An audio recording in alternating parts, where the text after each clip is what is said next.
Čau in dobrodošli nazaj na moj YouTube kanal. Sem Omar, fotograf in videograf. Preden se poglobimo v podrobnosti današnje opreme, katere vam bom predstavil, bi želel iskreno se zahvaliti trgovini Atwell Photo iz Trsta za njihovo podporo in sodelovanje. Brez njihove pomoči ne bi bilo mogoče ustvariti današnjega videa.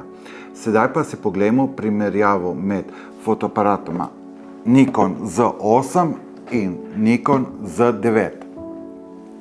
Če se odločite med Nikonom Z9 in Nikonom Z8, je dobra novica ta, da sta oba fotoaparata povsem izjemna.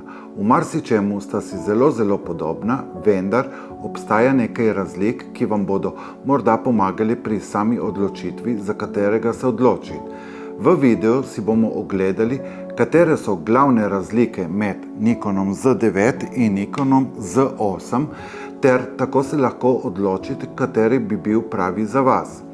Preden se torej dejansko poglobimo v same razlike, se najprej pogovorimo o nekaterih podrobnosti, ki so jima skupne. Te bomo na hitro pregledali, saj jih je, če sem iskren, zelo veliko. Fotoaparata sta si zelo podobna, lahko bi rekli, da je Nikon Z8 otrok večjega Nikona Z9.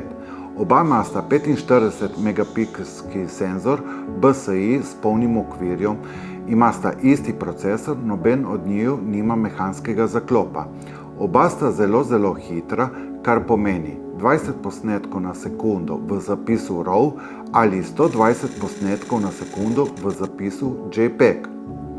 Oba imata izredno dobri hibridni samodejno ostrenje, imata pa neverjetne video zmogljivosti. Govorimo o ločljivosti 4K do 120 sličic na sekundo in pa 8K do 60 sličic na sekundo. Snemate lahko v formatu RAW, ProRes, 4:2:2, 10 bitov in ima tudi na voljo N-Log. Oba imata 5-osno stabilizacijo slike do 6 stopenj, kar pa moram poudariti, da je izjemno dobra in je prostoročno snemanje zelo enostavno. Oba imata tudi iskalo OLED, ki je videti fantastično. Z 3,69 milijona točk, to ni najvišja ločljivost, kar smo jih kdajkoli videli, vendar mu je res ne morete ničesar očitati. Pogovorimo se še o nekaterih razlikah med dvema fotoaparatoma in na to lahko začnemo z večjimi razlikami, ki bodo verjetno bolj pomembne za vas fotografe, snemalce ali hibridne fotografe snemalce. Prva očitna razlika je velikost in teža. Z9 je večji in težji od Z8. Glede na to, kako pa boste uporabljali, ima lahko katerikoli od njiju prednosti. Meni osebno je Z8 super, všeč mi je, da je nekoliko manjši in da je nekoliko lažji. To se nekako bolj odraža tudi pri samem občutku. Oba sta hibridna fotoaparata, kar pomeni, da jo lahko uporabljamo za fotografijo in za snemanje.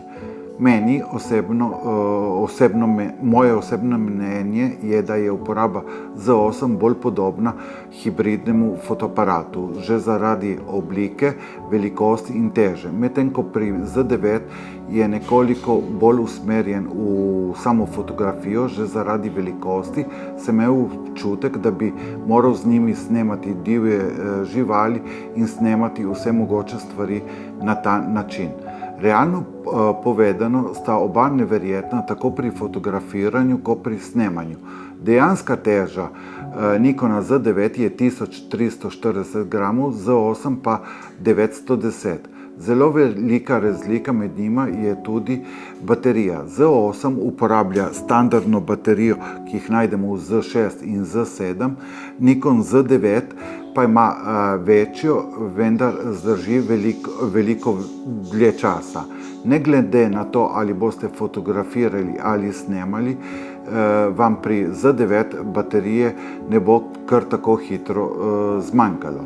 Razlika je tudi v času neprekinjenega snemanja, kar pomeni, da lahko naprimer Z8 snemate 4K s 60 sličicami na sekundo približno 2 uri ali 8K z 30 sličicami na sekundo približno 90 minut. Medtem ko pri Z9 čas snemanja na 4K ni omejen in lahko snema 8K približno 2 ure. To pomeni, da velikost modela Z9 omogoča nekoliko boljše odvajanje same toplote. Tudi polnilnik se pri obeh fotoaparatih nekoliko razlikujeta. Tako ima na primer Z8 eno režo za CFX kartico in eno režo za SD, kar se mi zdi odlično. Mislim, da je dobro imeti CFX kartice, saj lahko to izkoristiti zaradi hitro snemanja z visoko hitrostjo sličic do 4K na 120 ali 8K, medtem ko Z9 ima dve reže za CFX. Super je, da ima Z8 tudi režo za SD, saj vam omogoča, da imate nekaj rezervnega prostora. Vendar bi osebno pri obeh fotoaparatih popolnoma prešel na CFX samo zaradi hitrosti. Povezave med kamerama se prav tako nekako razlikujejo. Z8 ima dva priključka USB-C, tako da lahko dejansko kamero polnite in istočasno prenašate podatke. To je zelo uporabno. Z9 ima pa samo en USB-C. Z9 ima vgrajen GPS, kar Z8 tega nima. Prav tako velja poudariti, da je Z9 ima novo vdelano programsko opremo, ki mu daje nekaj zanimivih zmožnosti, ki pri Z8 še ni. Naprimer, način samodejnega zajemanja, kar pomeni, da v nastavitvah označite določen predmet in on bo samodejno fotografiral. Ta posodobitev vdelane programske opreme je zelo pomembna. Moram pa poudariti, da je med obema fotoaparatoma ogromna razlika v ceni. Z8 je precej cenejši od Z9, vendar v mnogih pogledih ponuja zelo podobne zmogljivosti. Zato menim, da je vse odvisno od tega, zakaj mislite uporabljati fotoaparat. Za nekoga, kot sem jaz osebno, bi verjetno izbral raje Z8, ker imam možnost vzeti rezervno baterijo in menjava ne predstavlja nobenega problema. Po uporabi fotoaparata Z8 moram reči, da se mi kar dopade zaradi velikosti in njegove teže. Tudi za Z9 nimam slabih besed. Pri uporabi dolgih objektivov se odlično obnese na samem oprijemu.